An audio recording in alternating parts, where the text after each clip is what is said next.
যারা চাঁদাবাজি করো, মস্তানি করো, আমি বুঝি না তারা কি জাতের লোক।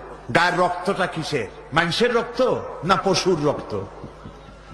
চাঁদাবাজি করতে যাও কি জন্যে? একটা মানুষ বহু টাকা বহু কষ্ট করে জমি জমা বিক্রি করে ব্যবসা করতেছে, সেখানে যাইয়া আমাদেরকে 2 লক্ষ টাকা দিতে হবে। চাঁদাবাজ এবং মাস্তান যারা চাঁদাবাজি করতে যাও, মানুষের কাছে খয়রাত চাও, ও ভিক্ষা করে খাওয়া অনেক ভালো। মসজিদের সামনে একখান থাল নিয়ে বসে থাকো, যা আল্লাহর রাস্তায় খয়রাত দাও। দোকানদারের কাছ থেকে চাঁদাবাজি করা, বিল্ডিং কেউ নতুন বানাইতে পারে না, অমনি হাজির। গলায় সোনার চেন, হাতে কতগুলা আংটি, তারপরে হাতে মোবাইল, গলায় সোনার চেন। শহরের মহা উল্লুক জানোয়ার বলতেছে এখানে ইট ফেলাইতে পারবে না, রড দিতে পারবে না আমাদেরকে সান্ত্বনা দিয়া।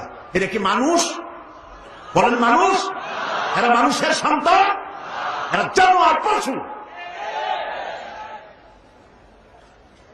চাঁদাবাজ এবং মাস্তান, সন্ত্রাসী, ইসলামে এদের কোনো স্থান নাই।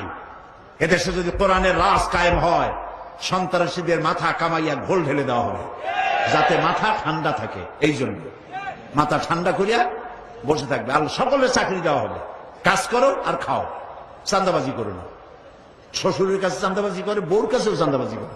এত বড় লক্ষ্মী ছাড়া বউরে যায় বলে আমার হিরোইন খাওয়ার পয়সা দিবি। পত্রিকা আসছে না ভাই? কত বড় শয়তান বউর কাছে চাঁদা চায়। আল্লাহ এইসব চাঁদাবাজ, মাস্তান, অপহরণকারী আর সন্ত্রাসী জানোয়ারদের হাত থেকে আল্লাহ এই দেশকে রক্ষা করুন। বলেন আমিন। চিল্লায় বলেন আমিন।